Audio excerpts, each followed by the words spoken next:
Okay. All right. Assalamu alaikum. Thank you so much for coming. So we are super excited that we have speakers today. And I'm gonna go ahead and do intros. And as you all know, I'm Miss Saida here. I'm the school counselor at Skokie campus. Mr. Amjad Qadri here is a regional manager at Amana Mutual Funds with over 15 years of experience in the Islamic finance industry. He previously held leadership roles at Diamonds Residential, UIF, and University Bank, where he helped launch new offices and develop community advisory councils. He holds a degree in information decision science from the University of Illinois and began his career in IT, working on major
sexual abuse that the platform is being used for, but has not taken any adequate action to prevent that.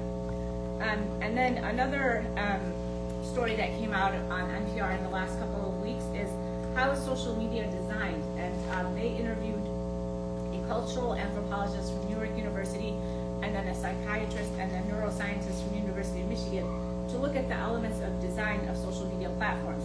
So there's 4 major elements that contribute to how dangerous these platforms are. The first one is that it's done in solitude. So right, we're sitting on our phone, sitting by ourselves, and there's no social cues, right? There's no social cues to say like, get up, stop doing this. So you're just there endlessly, scrolling.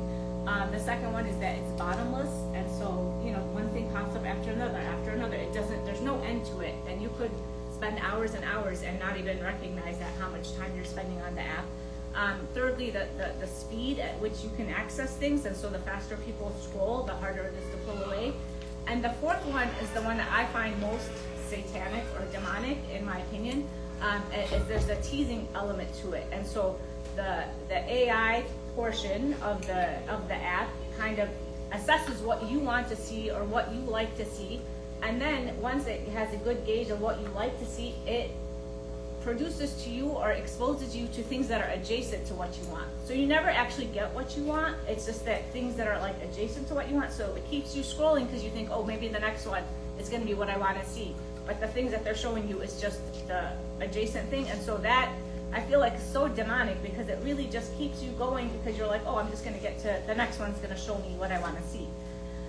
In any case, so there are 2 studies that I'm going to highlight here, and the data is, as you could imagine, is not good. I haven't seen any positive studies that show like how screen time is beneficial or social media is beneficial to our young people.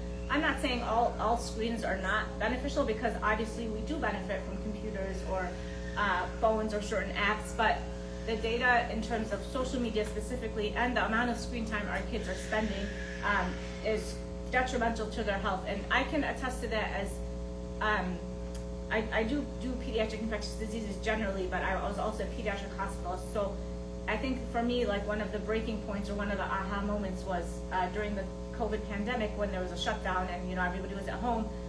We weren't really seeing kids sick in the hospital because kids get sick from being exposed to other kids, from coughing and all that stuff. So the social isolation from an infectious disease perspective was great, but the social isolation from a mental health perspective was awful. And there was a spike in screen time use. There was like a 52% spike in increased screen time use for teenagers and young people. That was portrayed in an article that was published in JAMA Pediatrics. And then what we saw in the hospital was that over and over again, the pediatric admissions were pediatric mental health crises, suicidal ideation, self-harm, and all of these things. So it was so eerie to go to the hospital and see that the kids were not sick with physical ailments, but they were sick with mental health issues. So this review article, this is actually published from a couple of authors in Greece. And so review articles look at a lot of research articles. So they didn't do the research in terms of like looking at the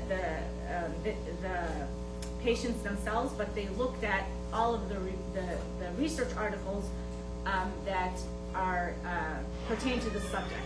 So they looked from 2017 to 2023, and the reason they used those benchmarks is right smack dab in the middle was the pandemic, so 2020. So they looked at 3 years before, 3 years after, and looked at all of the research that's come out about screen time in children over those years. And they had some criteria, so they only wanted English language articles. They only wanted articles that looked at distinct outcomes of health on children, and then only from infancy to 20 years old. So in the beginning, when they did the first search, there was like 3,300 articles, but then they broke it down to 43 articles based on their criteria. And then there was like 9 findings that they looked at across the different articles and across the different research. And the research wasn't just based in the United States. There's research from Brazil, Greece, international, all over the place. So the first thing that they looked at was obesity and how obesity is affected by screen time. And it turns out that more than 2 hours a day of screen time was positively associated with obesity. And there's a dose-dependent there's a dose-dependent effect. So the more you watched TV or more screen time you had, the more likely you were to be affected by obesity. And the correlation was stronger in older children. And then as we can imagine, it's like not rocket science, that the more you're on screen time, the less physically active you are. The next risk factor that it looked at is cardiovascular risk. And a Swedish study of 13-year-olds showed that cardiovascular function was negatively associated with more than 5 hours a day of screen time for boys and 3 to 4 hours for girls. It also showed that there was excessive screen time was caused a moderate dose-dependent reduction in our HDL. HDL is our good cholesterol. So the more screen time kids were exposed to, the less good cholesterol their body produced.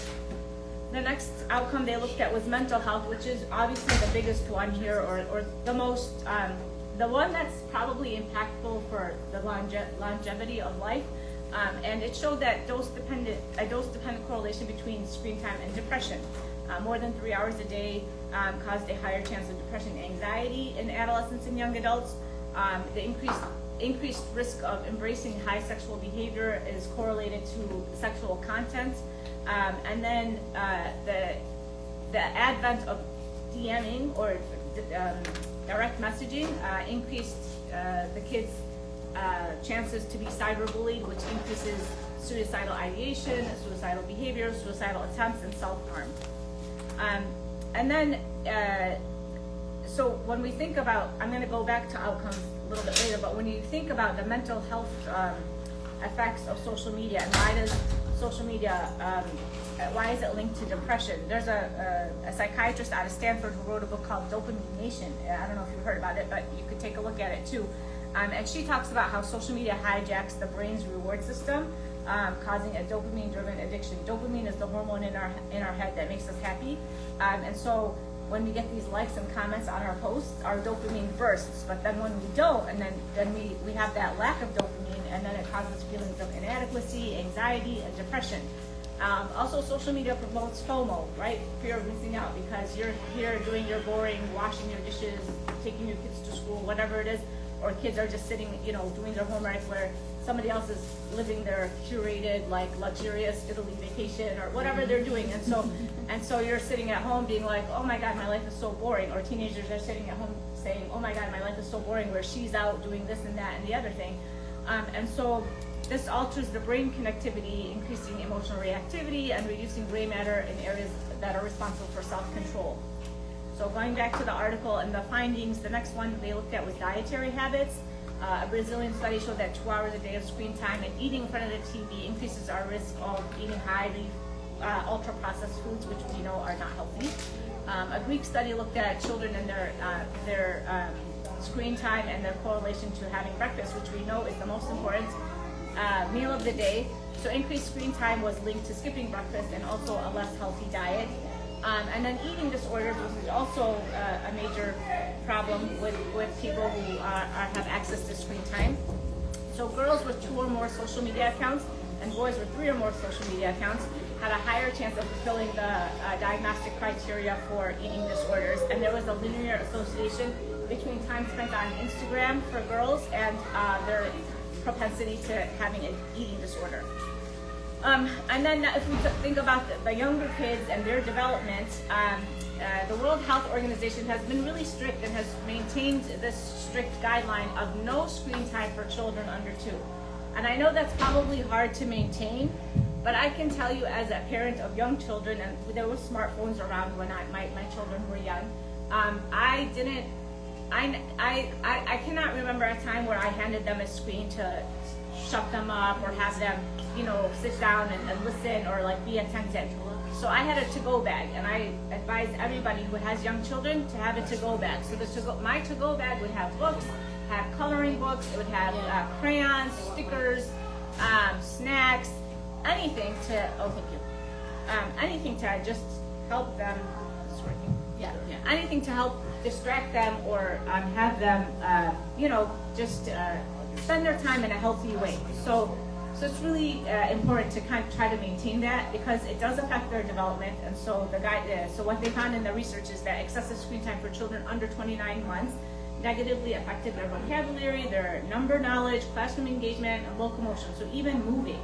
An hour a day, children 32 months or younger led to communication and skills of daily living deficiencies. So meaning they weren't like really able to put their clothes on by themselves, or all the skills that children learn in those 3 years to become, functional human beings that you can send to school.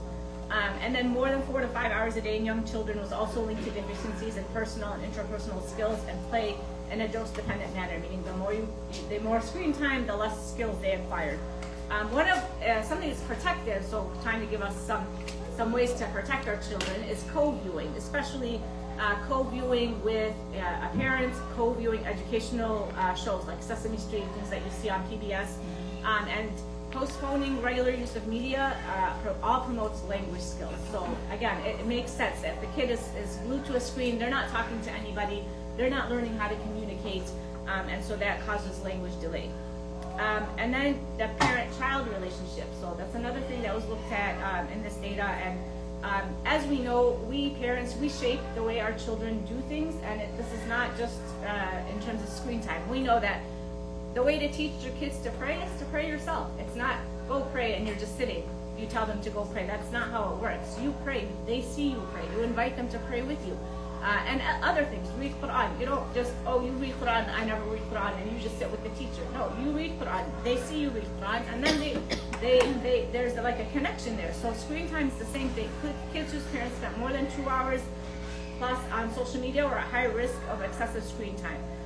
And surprisingly, and this is happy for those of us who work outside of the house, the parents' duration of work outside of the house did not necessarily have an effect on the kids' screen time. So it is how you manage your children too when you're not home. Who's your babysitter? What are you telling them to do?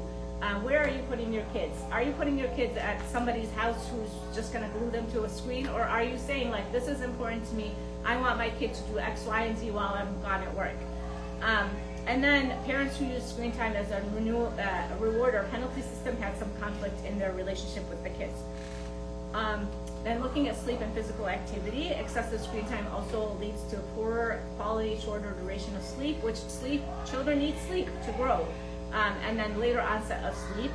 Toddlers with 1 or more hours of screen time had increased sleep problems, and the theory is that the light from the screen suppresses melatonin, which is the hormone that we need to sleep.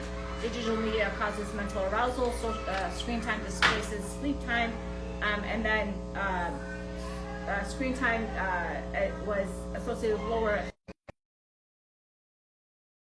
and headaches. Excessive screen time causes digital eye strain. The thought is that there's reduced blinking and tear formation, so that causes dry eyes, headaches, eye discomfort. There's disruptive eye focus because you're just like looking at the screen and you're not looking far away. And then musculoskeletal pain, headaches, and neck pain, which is going to be the final slide. We'll talk about that a little bit. But not surprisingly, eye pain is protective, because when your eye is irritated from watching the screen and you turn it off, then you're not going to be on the screen as long. And then screen time has also been linked to migraines. And finally, musculoskeletal system. So this is a new phenomenon, the tech neck. So you can see people all over now. I mean, just notice people in the grocery store or in the shopping mall, TJ Maxx, whatever. You see people are like their neck. I mean, I had it too. I had it a couple of years ago, and it can cause a cervical radiculopathy, where the vertebral bodies are squishing the disc, and the disc comes out and impinges on your nerves, and then you get this pain. And so it's really important to be aware of our posture and notice what the screen time is doing to our musculoskeletal system. So this is another study. I'm only doing 2 studies because the data is similar, and it's like we don't need to beat this to death. But this study was published in July of 2025 from the CDC, and it was self-reporting from 1,900 teenagers about what screen time, excessive screen time has done to them. So this is looking at more than 4 hours a day, and the results are really similar. So they reported that teens with high screen time use were less likely to have physical activity. They had less strength training. They were more likely to have depressive symptoms of anxiety. And they also reported less social emotional support, which is surprising, right? Because social media is supposed to be connecting with people, but people who are on social media are not connecting with live human beings. So they are feeling less emotionally supported and less socially supported. And so the AAP used to have more strict guidelines about how much screen time you should, this is the American Academy of Pediatrics, how much screen time you should allow for your children. But I think with the ubiquitousness of screen time, now they're like, okay, we should just give guidelines to go with the system because this isn't going away. And actually, as more high schools and schools give access to computers and screens, it's really like, it's like the Pandora's box. You can't bring it back in. Although, if we do see, there are trends outside, either outside the United States or outside of Chicago, even with high schools and elementary schools internationally and nationally, trying to restrict screen time, trying to go back from screens to paper and pen. And I think that's a good move. I don't know how successful it is, but in any case, the guidelines, there's a lot of resources on the American Academy of Pediatrics website if you want to take a look, but they're kind of like focused on balance and content, communication, co-viewing, and that's shown to be associated with better well-being outcomes rather than just these like screen time rules, like you only get 2 hours, you only get 3 hours, whatever it is. So having a communication and like teaching your kids what's wrong with screen time or what the pros and cons is a better a use of how we should guide our children with screen time. And then they talk about the 5 C's. The 5 C's is what things we should think about when our children are accessing screens. So the first one is, the first C is child, right? All of our children are different. I'm not just saying my children are different than your children. My own 4 children are all different. And I follow this. I listen to this. Someone should find out what that was. Yes. I listened to this family physician named Dr. Gabor Mate. He's a Jewish survivor of the Holocaust, and he talks a lot about trauma. But he'll say things like the 2 children that grew up in the same family grew up in a different family, meaning that one child experiences the family and the parents in one way, and the second sibling will experience the family and the parents in another way. And that's true because, even as when you're young parents, you're different than when you're older parents after you have more experiences. But in any case, we all know our children, their temperament, their age, how they react to things. So that's one of the first things we should really be thinking about when they're accessing screen time. The second is content. You should know what your children are watching. Are they watching violent things? Are they watching illicit things? Or are they using the apps for creativity and design? I mean, those are positive things too. So discussing with our children the pros and cons of content. The third C is calm. How calm are your children when we turn off the screen? Does your child just give it to you, just say, okay, my time is up, here it is? Or is there meltdowns happening? And if they're like major meltdowns, that's, a red flag. We need to really address that. We need to think about how, and teach our children how to calm down. We can look at things like box breathing, and I'm sure, the counselors have other resources to think about how to calm our children, or even ourselves, how to calm ourselves down. And the fourth one is crowding out. And this one's really important. Discussing with your children what their screen time is crowding out from essential behaviors and essential things for healthy living. So is your screen time crowding out your sleep? Is your screen time crowding out the time you play with your friends? Is your screen time crowding out even pretend play for little kids, like having their imaginary friend? That's really important when they have this imaginary world. It's important for their development, and when they're on the screens, they're not doing that. So really thinking about what it's crowding out, and making a plan with your child to try to bring back those activities that are really essential for their well-being. And then the fifth one is communication, which we know communication is the building block of any relationship, whether it's your spousal relationship, your relationship with your kids, whatever it is. Talking to your children about screen time. I mean, the most important thing in child development is talking to your children. Why is this important? Why do we do this? It's not like this is it, like our parent generation may have said, well, this is head off, period. No, it's talking to their children. What are the effects of screen time? What is this doing to our bodies? What is it doing to our mental health? Let's see what happens when we turn it off for a week. Like, do you feel better? These kinds of conversations. And most importantly, modeling a healthy relationship with screen time yourself. And so role modeling, think about when you get a text message as you're talking to your child. Do you right away go to the phone and like your child is talking and you're like, what is that? What message is that sending to the child? Are your cell phones available on the family table and the family meals? Or does your child see you taking time for your mental health or your physical well-being? Does your child see you going to the gym? Does your child see you going for a swim? Does your child see you going for a walk? Or a bike ride or going for coffee with your friend. Like these are healthy healthy things that your child should see you do, and they should learn from you that this is a way to maintain healthy mental health. And it doesn't all have to be serious. Do you send funny videos to your child, right, Aya? You send funny memes to your child. And then finally, do you tell your children what your screen time, what you use for your screen time, the healthy uses? Do you tell your child like, oh, this is my steps tracker. I'm tracking my steps here. Mine, this is what I use for notes when I get some random idea in my head while I'm grocery shopping. I use this app for my grocery list. I use this app to doodle when I'm stressed. I use this app to sharpen my mind by playing Wordle or whatever things that you use. So these are my references. I'm going to stop talking. I'm going to hand it over to my husband to talk about strategies that we've used. And then we're also going to have our daughter, Aya, talk about before and after her acquisition of a cell phone. Oh, that's a good one. أعوذ بالله من الشيطان الرجيم بسم الله الرحمن الرحيم. Yeah, I don't know if that's what I think it's dead. Okay. I think everyone in the room can hear us, Yeah. but I don't Just know. a little bit louder so that people. Oh, yeah. Inshallah, I'll try to be loud. Two other lectures that will give you more information on this. My wife spoke about posture. For all of us that are getting older that have an issue with this, we had an expert neurosurgeon. If you don't know what a neurosurgeon is, they are the top of the medical field, brain and spine surgeons, come in and talk about the postures in Salah. And I can tell you, sitting with him privately a couple of times, if you do that correctly, you will probably never have back problems. But to do it correctly, I'm telling you, it's not easy. Like I thought I had it down when I was meeting with him for the third time on this.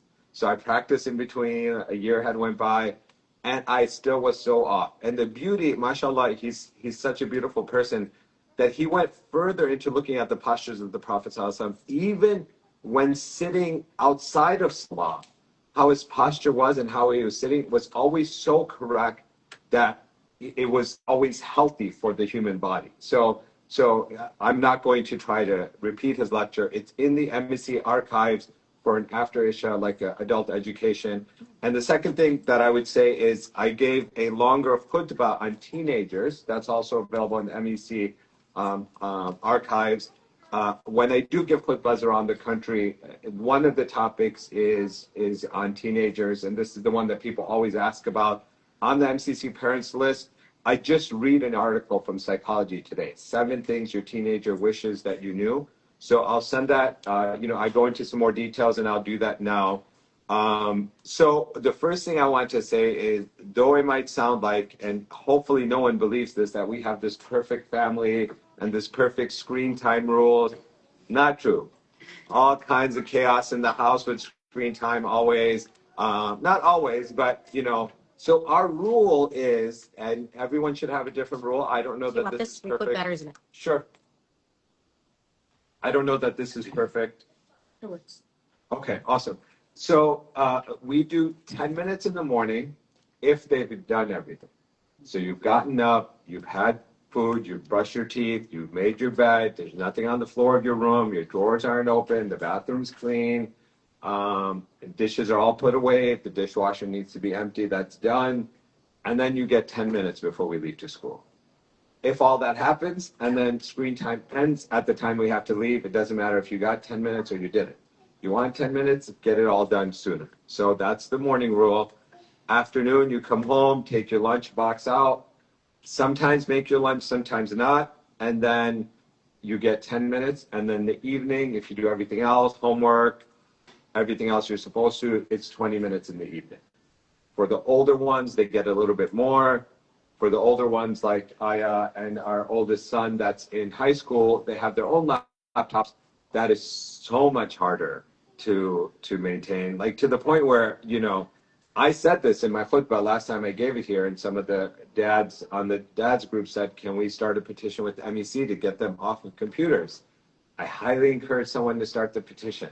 I don't want to be the one to start the petition for many reasons. But, you know, I'd be happy to sign it and help push for it. But I really, like she said, one of the studies said, when you go back to pen and paper, the kids learn better. I think we know this even from our dean, from, you know, memorizing the Quran and just writing things out. I mean, this is stuff I heard from our teachers growing up, from Sheikh Hamza, from Imam Zaid, the dangers of TV, which was just a one-way thing with breaks in the middle for commercials. Our kids don't know what commercials are. Like if we travel and we're in a hotel and they open the TV and they see a commercial, they're like, what happened? Like they're like freaking out because like their episode went away. So these are things that we need to be careful for. So some more things to just, you know, keep in mind. I can't stress this enough. For me, more than probably anyone else, it's important what we're doing with the phone. Whether you think it or not, your kids are trying to be just like you. And, you know, this was a hard reality for me recently to learn. So if you're just every day, your phone is always with you. If you don't have a basket at home to put all the phones in when you come home, so you as well are not getting disturbed, then, you know, that will be an issue. And you can't expect your kids to do what you're not willing to do. You know, as my wife said, I've never seen it. I'd be shocked if anyone else has, that there is studies that show the positive aspects of social media or screen time. Yet to find it. But it seems to be the easiest thing that most of the people do. When I went to an interfaith gathering, one of the ladies there, she gave up her social media for Lent. This might be something that our imams or even us as parents can start, is in Ramadan, we all start putting it away. We start taking out the Quran more. Don't be scared. I'd have to do it too if you had to do it. So, you know, those are some of the things. Now, I know the number one thing that happened, even with all these rules in place, what you hear from kids, I'm bored. And then they come to you. Being bored, and Noor can speak to this more, is one of the most important things for kids because that's where creativity comes from.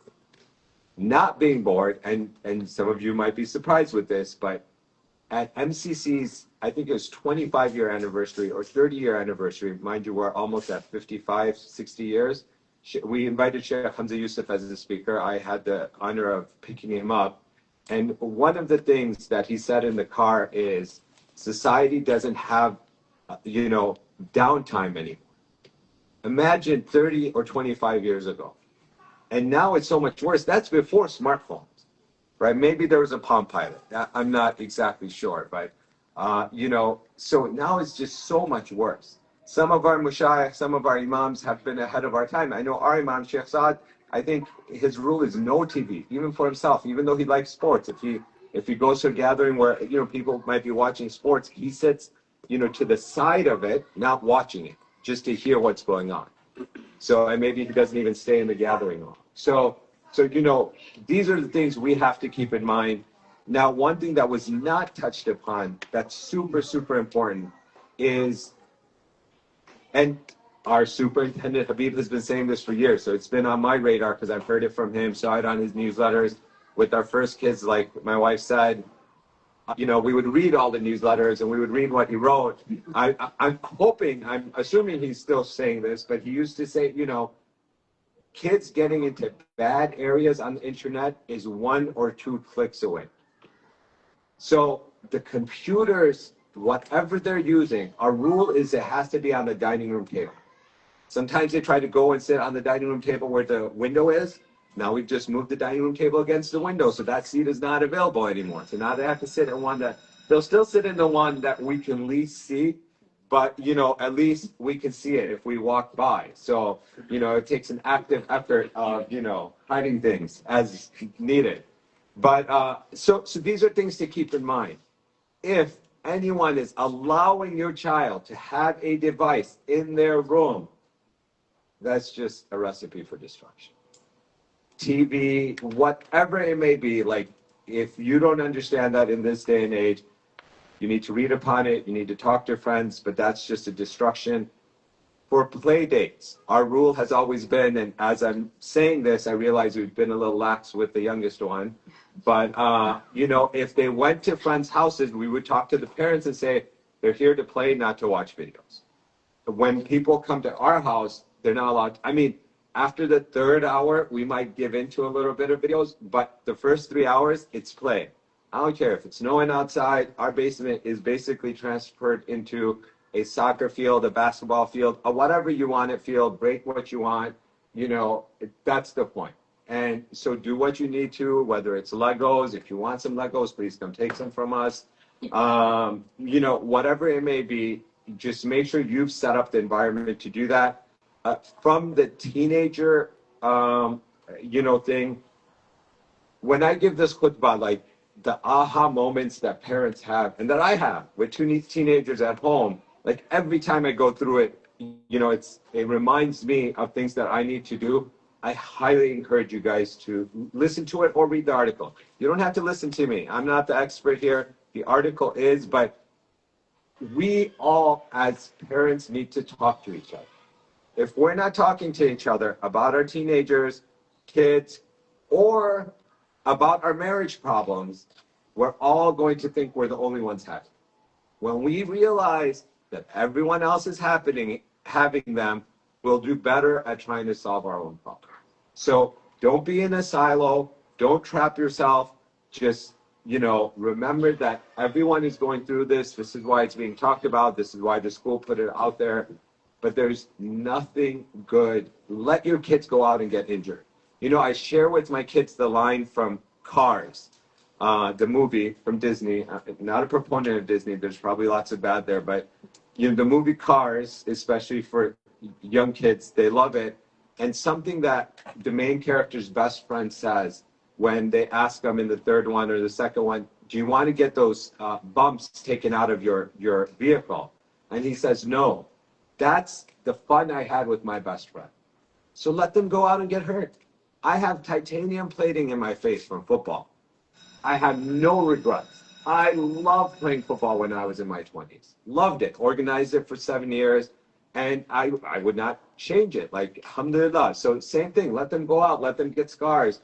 I think almost not, our older two have definitely broken something. Not our younger two. Inshallah, they won't. May Allah protect them, all of our kids. But, don't be afraid of what happens outside. Let your kids be more independent. We have to be able to stay in touch with them or track them. Watches are the best way to do that. You get these really simple watches, multiple companies now. When we first had to get it, it was only Gap. Now there's competitors to it. Now each cell phone company does it for like $10 a month. Give them a watch, let them go where they want. They cannot do much, if anything, on the watch. I think that's all my points. If you want to let them know life. So Aya started freshman year this year in Niles North, and she did not have a phone for the first semester, I think. And she did volleyball and basketball in the first semester. So volleyball and any after-school activity means you're not coming home on the regular bus, and you might have to get picked up. And so for most parents, that might be like, oh my God, we'll never know. We have to get her something. Nope. She was able to tell us every time, I'm on my way home. How did she do it? She had the watch. Oh, she had to watch sometimes, but Yeah. other times we don't know what happened to it. When she did it, she would just borrow a friend's phone. It's sad, and this is probably what happened. She's probably sitting next to someone that has a phone anyways, but as long as they don't have it on their own, it will protect them. So with that, Aya Fadi. Yeah. Bismillah. Bismillah. I think before I start talking about my experience, one of the most important things is that, you should get your kids into something else, other than screens. Get them into sports or, activities, like drawing, reading, especially reading. It's develops, the child's brain. It's so important. I think you should get them, going to the library, reading with them, maybe. But, yeah, something besides screens is definitely important. Also, especially sports, because, it keeps them healthy. My parents, they made us do one extracurricular activity, every single year of the school year. Even when I was here, I did Nasheed Club, and then in middle school, I did basketball and volleyball, and now in high school, I'm also doing sports. That's also really important. Okay, so before I had a phone, like, yeah, I kind of felt left out because everybody in my school had a phone, and I was like, and they're all like texting each other, and they'll have TikTok and things like that. And I didn't like not have any screens. I had a laptop. Obviously, that was still restricted, but I think like it really. School issued laptop. No, I have a laptop, but I think it helped me like see things very differently. Like, obviously now that I have it, I can seriously tell that I'm on it so much more. And like, if you're gonna get your child a phone, don't get them a phone. Like especially not in middle, like not in middle school, like at least till high school. It makes you have to like think about what you want to do. Like, you can't just be on screens forever. Like in middle school, like I would always be like, yeah, obviously I'd be bored, but like that's such a good thing. Like, it helped me become creative. Like, now I draw all the time and I read, and like I would bike, and it helped me think of a lot of other things to do.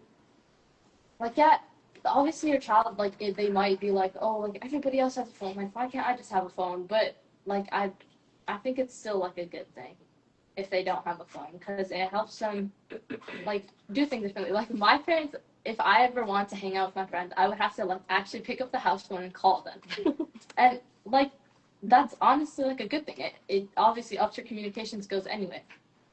So yeah, I don't really have anything else to say. So we allow our kids a lot of freedom with their bike as long as they have to watch. So that's another thing that you might want to think about as restrict. You know, again, I think this is from the dean, but when you take something away, you should replace it with something ideally good. I think they say that with the sin, like if you stop doing a sin, replace it with something good. So same thing here. If you're going to replace it, you know, try to give them more freedom somewhere else.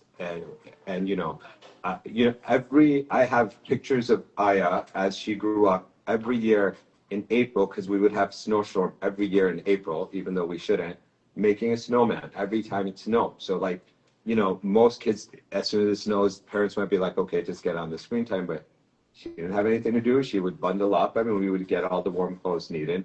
Feel free to borrow clothes. You should use them once or twice a year. Get them from older cousins. You know, I'm not saying you have to spend a lot, but it's very easy to have alternatives if the time is given for the space is given for the boredom and the alternatives to be there. And they will pressure you.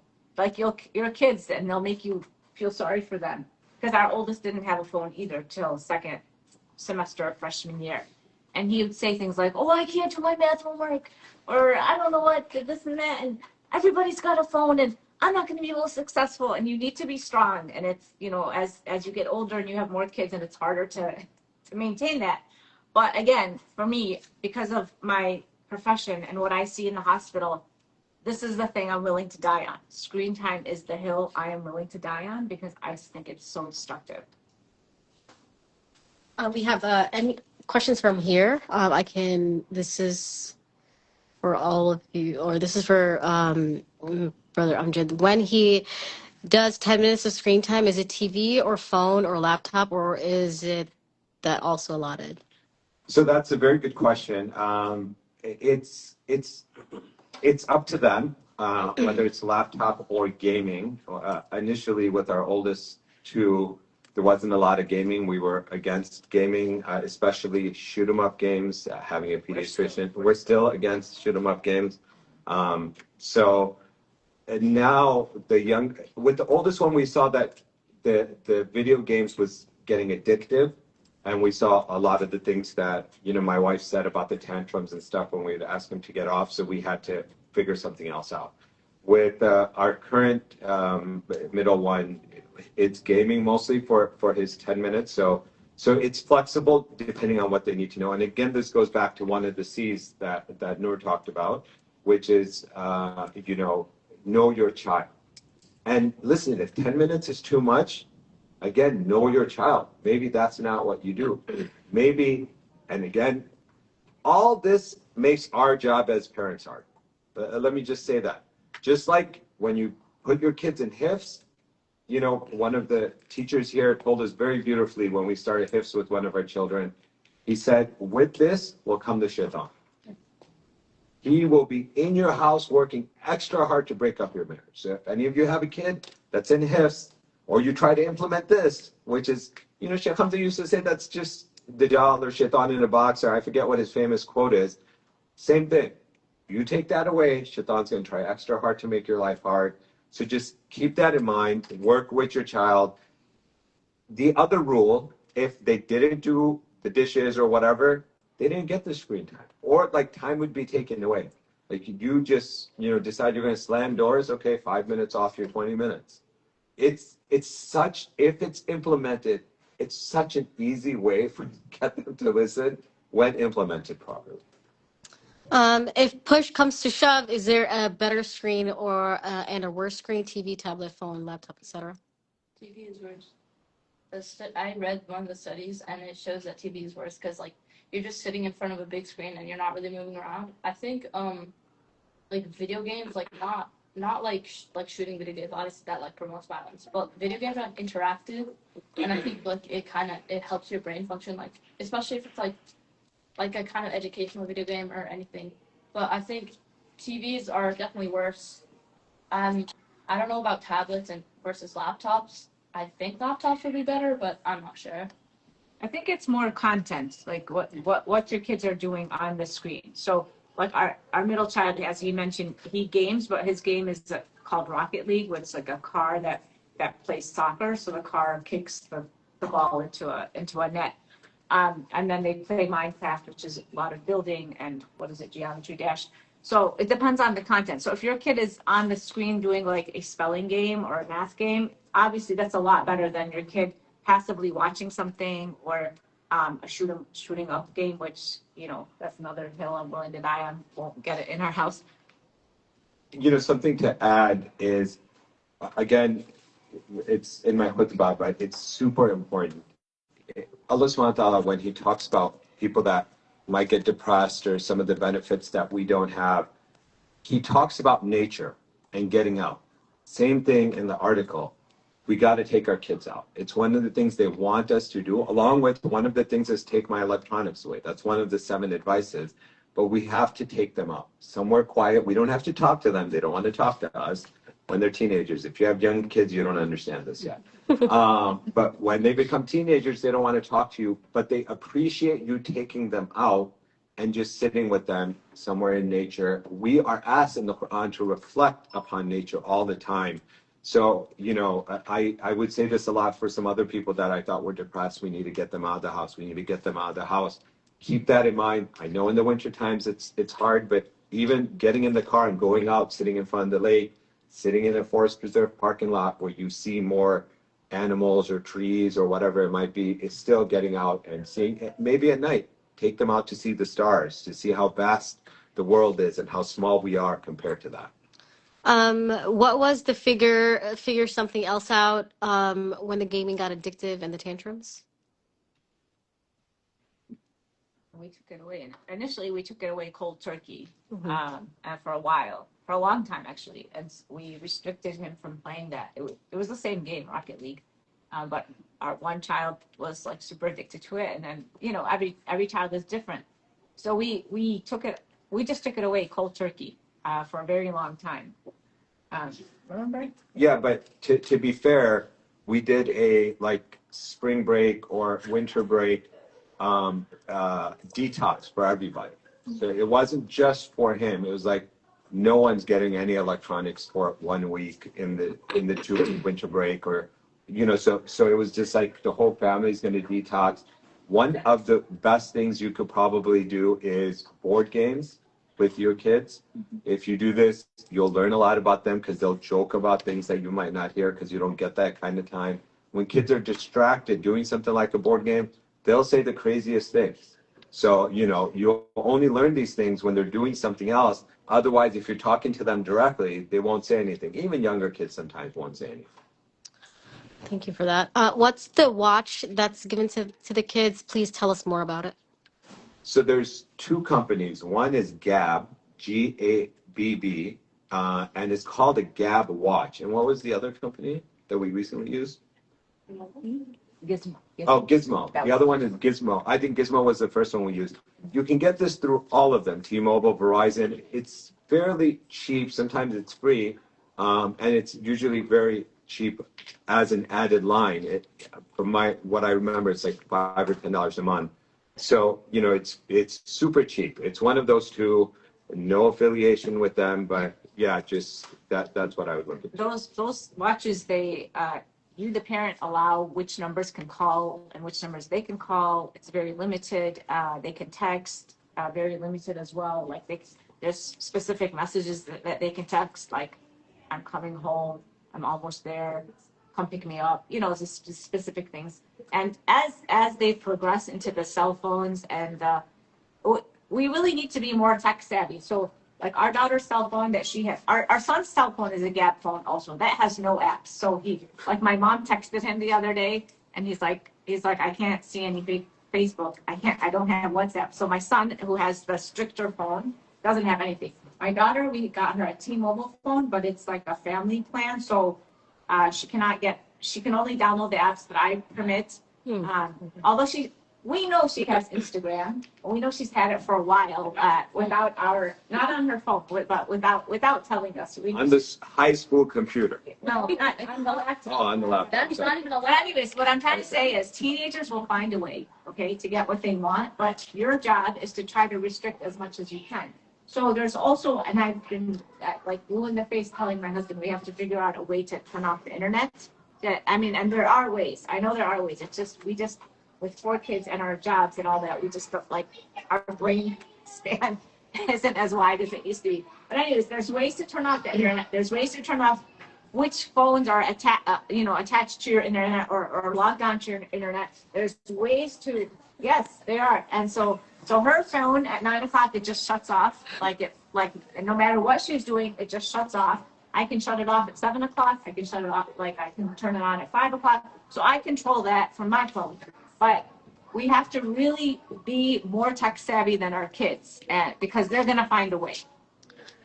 Great, thank you so much. Yeah. I just have a follow-up question. For those of us who have younger kids, what are some things that you recommend? Because my kids don't go here; they go to public school. So one of the things that I'm noticing is that they're very tech heavy. Laptops all day, every day. So when it comes to younger kids, and you know, we are all about like my kids. We live 2 blocks from the school. They bike to school. They walk to school. I tend not to drop them off at all. Like if you're gonna be late, you're gonna be late. So let them figure it out. So very hands-on, very independent. So my kids are just unique in that sense. But like for younger kids, what are some things that you recommend in regards to just screen time? I mean, we can implement all of these things too, but there's that tech heaviness from like that aspect.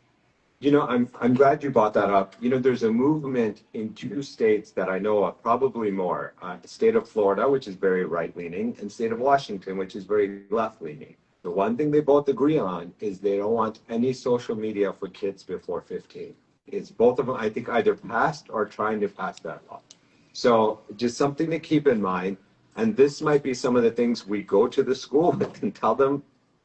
There should be an opt-out. Really, I feel like there should be an opt-out. Like one of our kids has said it. Why is all my homework on the screen, like on the laptop? And, you know, this is where, again, it's going to make the teachers' jobs harder too, I'm sure. Mm-hmm. And I feel bad for that. I mean, teachers, you know, are underappreciated for what they do already. But there's got to be a way for us as a society. So I don't think it's easier. I think, you know, what Aya said, our rule has always been 1 sport and 1 club every year. I think that helps to the extent that they can do that. The other thing that helps is play dates. I mean, you know, we're now carpooling with someone, and it's almost every day that either our son wants to go home with that kid wants to come to our house, and we mostly say yes. Yesterday, our son had practice. We said, yes, we'll just have to take him to practice with us, and they were fine with that.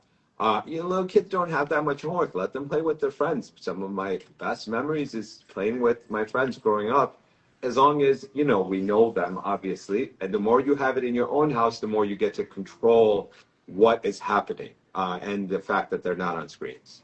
And I would say, because your kids will say, oh my God, I have homework. And it's hard to, but what is necessary is that, okay, you have homework, you stay here, I'm going to do what I need to do here. And once your homework is done, laptop is, like we literally lock up all our screens. I mean, that's where it is now, because again, this is the thing we're willing to die on.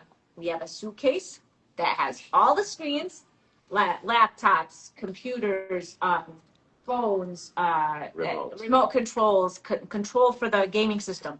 Once it's time, we're like, okay, put it in the suitcase, and we lock it up, and we have the combination, me and him, and that's where it is. And even to his point about play dates and kids coming over, I had to bring my mom over the other day because she had a surgery and she was going to spend 24 hours, and she's like, who's this kid? I'm like, oh, he's our carpool friend. And she's like, when does he go home? I'm like, I don't know, whenever his mom comes in. Like, we don't care, like as long as he's playing in our house and our kid is playing with him, he can stay until tomorrow for all I care. He can spend the night. You know what I'm saying? Like, it's for us, that's really important. That connection, the play, the kid time. It's really important.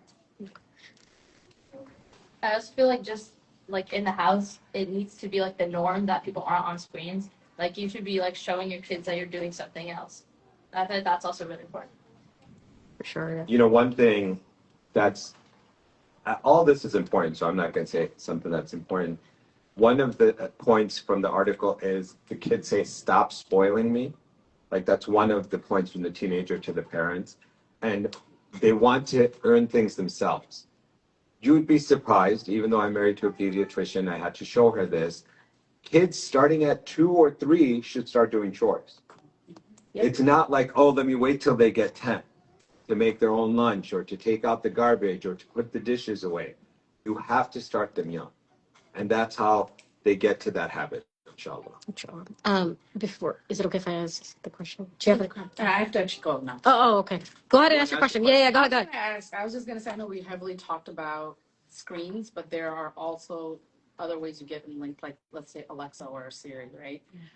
And I want to share an experience that we don't realize. So I let my kids. We had one plugged in, and on our main floor we have like a semi, open concept, and so it's between our dining room and that. So we can all, if you have a question from your homework that you did the math and you don't get the right answer, you can ask. So, and sometimes they play games on Alexa. One day, my son, my middle one, is really into cars. I was like, Alexa, what's the most expensive car? She answers. Says, well, what would happen if, you drove that car and you got into an accident? We recently got into an accident, so it's fresh in their mind. And she said, I will self-destruct. Yes. And my husband and I are sitting in the dining room. Wow. Yeah.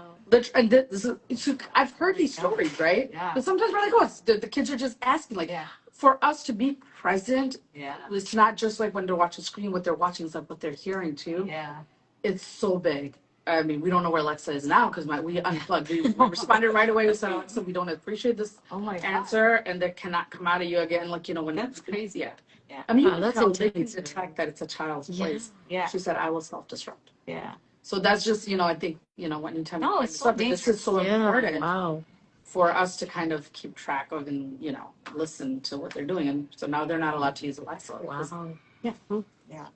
Thanks for sharing that. Yeah, thanks for sharing that.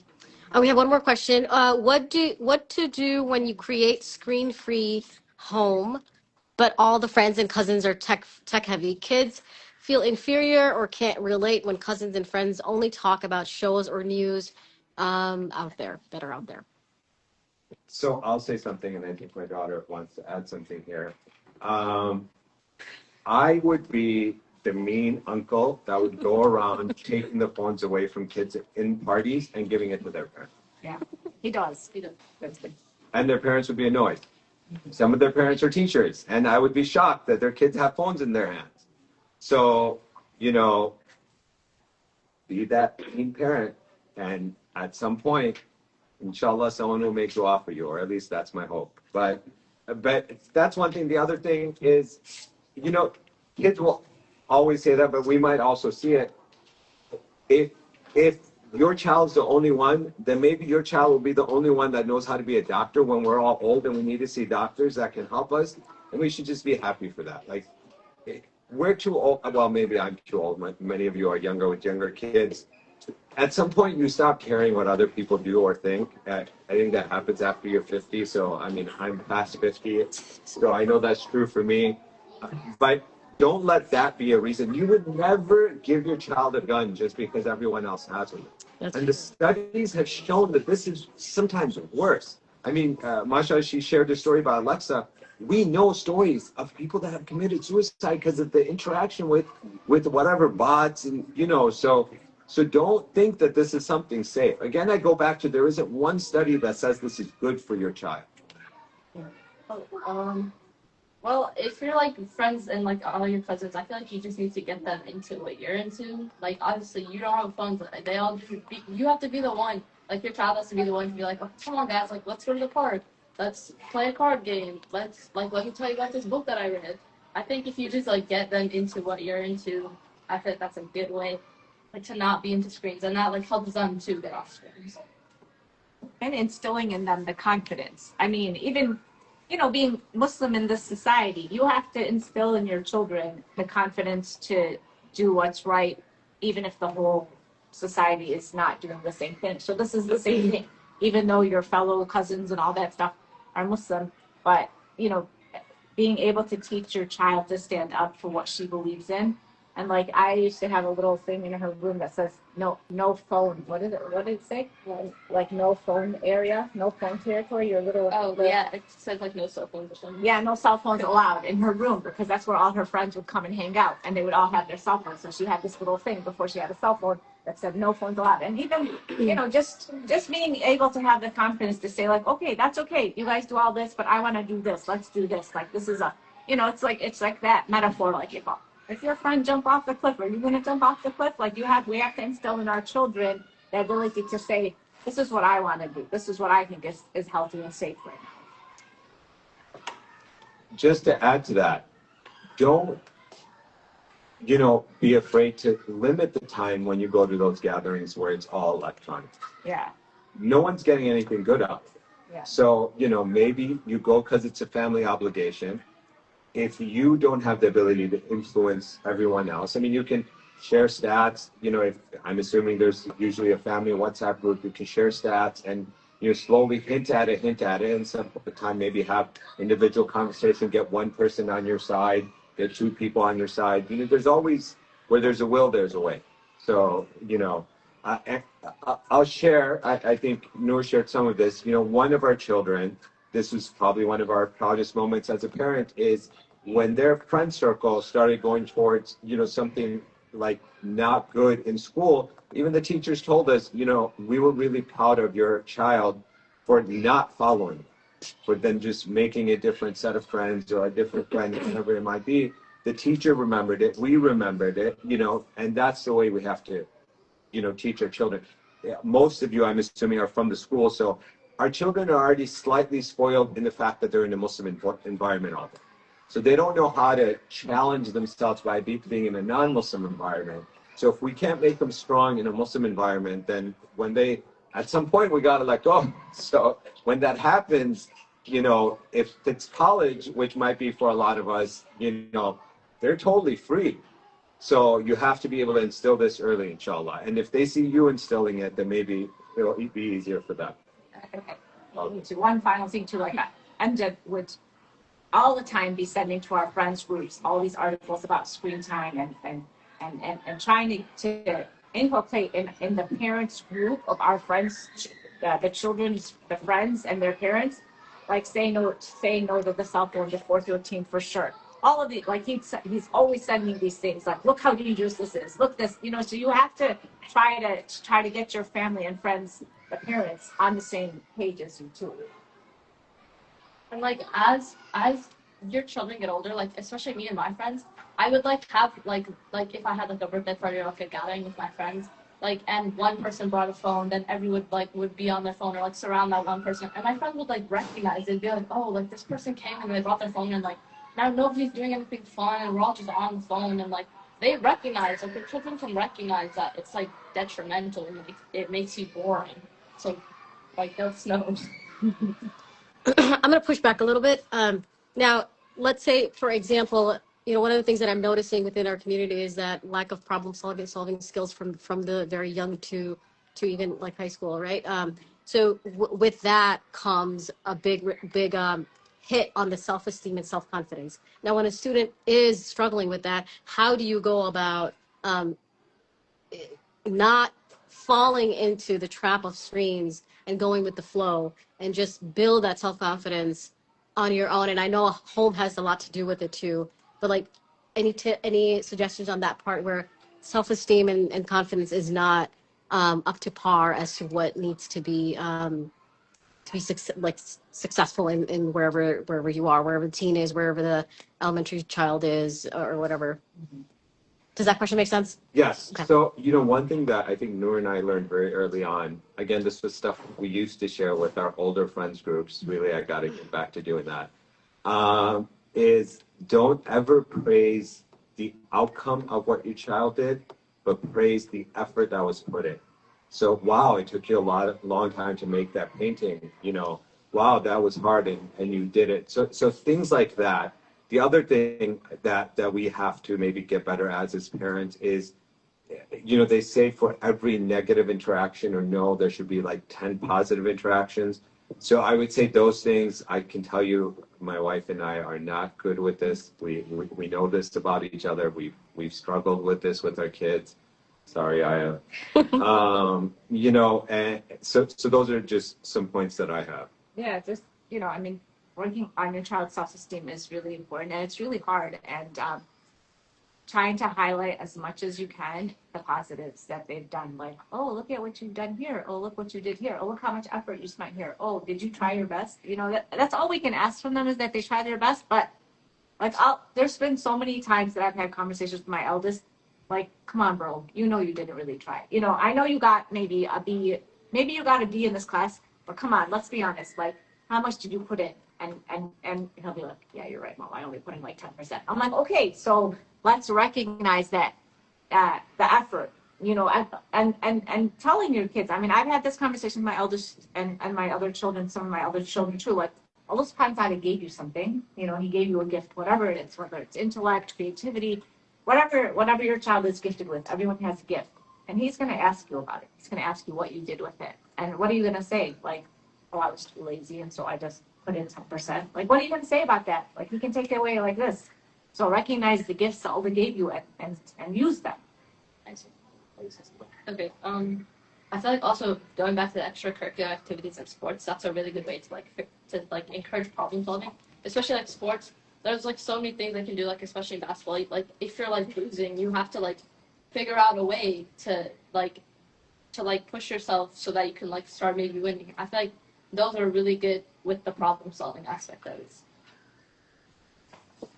From my childhood, I don't know how true it is now, but one of the things that I felt that gave Muslims a lot of self-confidence in themselves, mind you, most of us went to public school when I was younger, is Islamic camps.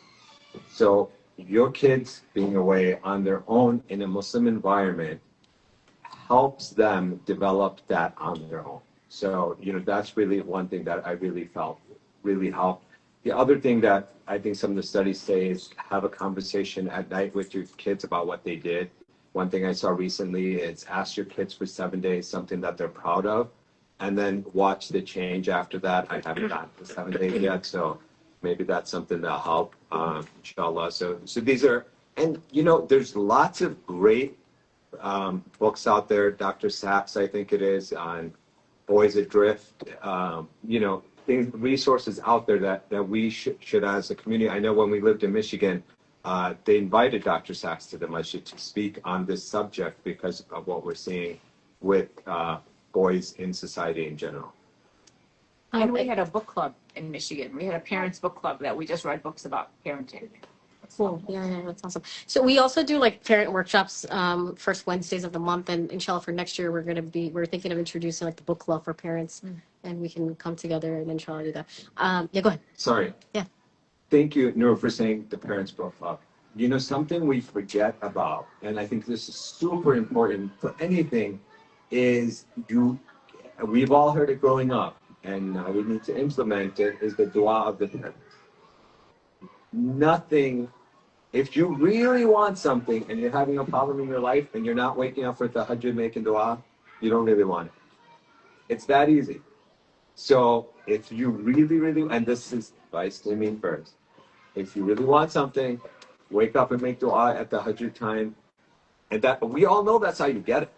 And anyone, whatever your problem, if you think it's a unsolvable problem, if you wake up for tahajjud, I feel like from everything we know, it's almost guaranteed that it'll. One last question, and then we can, if I'll wrap up if nobody has any questions. So for those of us who are in unique situations where both parents are working, I mean, you've given examples of that, or unique situations where there's a single parent household, or living with grandparents, right? There's limited restrictions in that sense. What are some things that you all recommend in that situation where one parent is being stretched thin? And how do you go about implementing the suggestions that you all gave? I mean, we were both working and we've had babysitters since for 16 years. And so, again, it's like the hill you're willing to die on, right? So you tell your babysitter, whoever it is, even if it's the grandparent, like, please, mom, dad, whatever, 10 minutes and then lock it up. You can buy your parents a suitcase where they lock and tell them 10 minutes, put it on the timer. This is really important. And just emphasize, like your caregiver, unless it's your parent, which might be a little bit difficult, but if it's someone you employ and you tell them, this is it, like they get this much time, these are the restrictions, these are the rules, I am hiring you to do a job, this is the job, and so I think it's a little bit harder to tell your parents what to do with your child, but maybe you can share statistics and tell them why it's so important that the screen time is restricted. What I would say is, with everything that we said, everyone understands their own situation. That situation, a single parent, getting parents' help is hard. No matter what you do, your kids will say you did something wrong. Do your best. Make a lot of dua in that situation. That's a hard situation. I mean, you got to do what you got to do to survive. I mean, especially when they're young, it's going to be hard. Don't feel bad if you can't do. Allah subhanahu wa ta'ala only tests us for what we can do. That's a hard situation. Like in that situation, what I would say though in that situation is try to find those friends that you can restrict the playtime. If you have to find a friend. Like I talked to someone the other day. Single parent, same situation. I think their kids are close, and I said just drop them off. So if you need help, drop them off. It takes a village. It really does. I mean, someone said that in our country. I don't want to give that credit to that person, so I'm not going to say it. We know that from our Muslim tradition. Use your village. When my wife broke her foot, we had to use our village. Tons of our friends had to chip in, take our kids, carpools, whatever it is. Don't feel bad. We all will be at a time of need. Use your friends. Use every kid in your school's parents will probably be willing to help, especially at Islamic school. I don't think we've ever had someone that said no. We even, with one of our kids, we got to a point where we're like, God, these teachers are mean. And then we went to, whether it was Islamic school or public school, we went to the meetings with the teachers. We're like, God, we need to buy each of these teachers a gift card because, man, our kid really puts them through it. So, they are there to help. Use the help that you need. That's what it's there for. I always feel bad. Like, it's something in me, like, if I'm not giving equally, like if I'm carpooling, I like to do 1-for-1, but I just now, again, maybe there's something when you get older, it's never going to be even. Like, but I tell them, hey, listen, I know it's not even. If you ever need anything, please let us know we're here. I'd love for it to be even, but I recognize now that that's almost impossible. So that's just something to keep in mind. Last point, in the parenting workshop that we used to have in Michigan, this is, again, my fault. We asked an imam to come speak at one of the parents' workshops. I'm like, oh, what's this imam going to say? He doesn't do anything with his kids. His wife probably does all the work. Very bad opinion in my head, right? Like, astaghfirullah. Someone I love. And he came and gave the best speech on kids and some of the issues he was having with one of his older kids. And he basically said that the tahajjud thing, but he went further. He got up, made dua, and said, Allah, I am giving this to you now because I can't do anything. And then he saw a turn in his child. So, again, my bad. And alhamdulillah, our imam, we know he does tons of things with his kids, mashallah. So it's not the same thing. And so does that imam, clearly. And I was just having a bad opinion of him. So. Yeah, thank you so much. Any other questions before we wrap up? Nope. Oh, that's cool. Any poster? Yeah, I'll do that right now so I don't forget. Okay. Thank you so much. We appreciate you coming out. Talking about this important topic. Yeah. Thank you so much, Dr. It was really helpful, like really helpful. Even though we have a lot more younger kids. But yeah, and be prepared. It gets harder. Everyone told us that, and we're like, like this is hard. How's it gonna get harder? It does get harder. They were all right. And we're getting older now, so the patience is wearing off.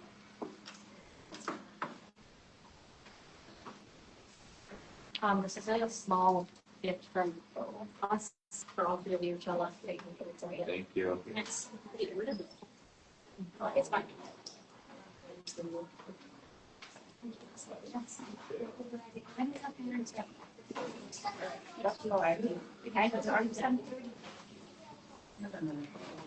Come on, girls. Gonna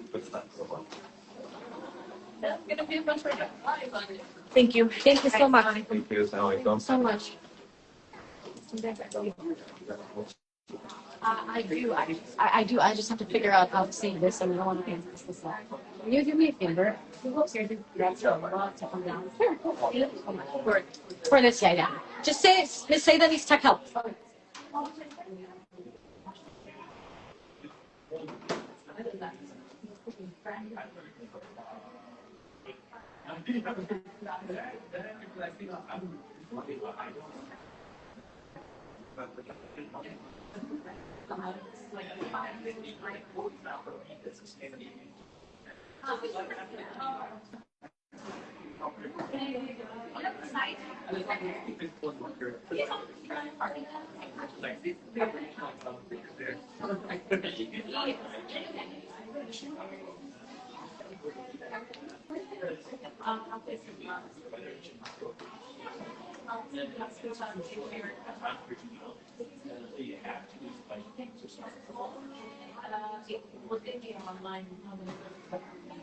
Yes.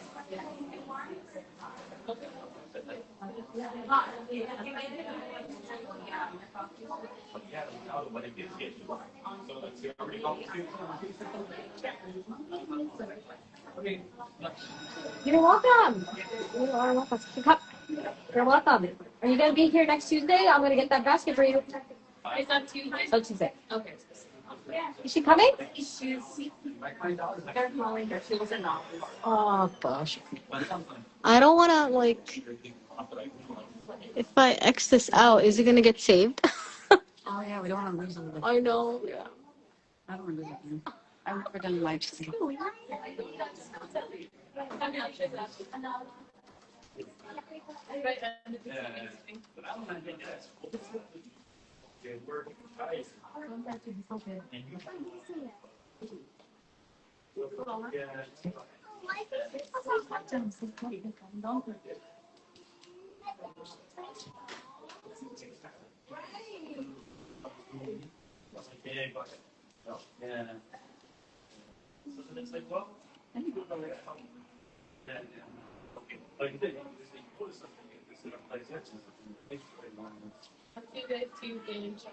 See ya.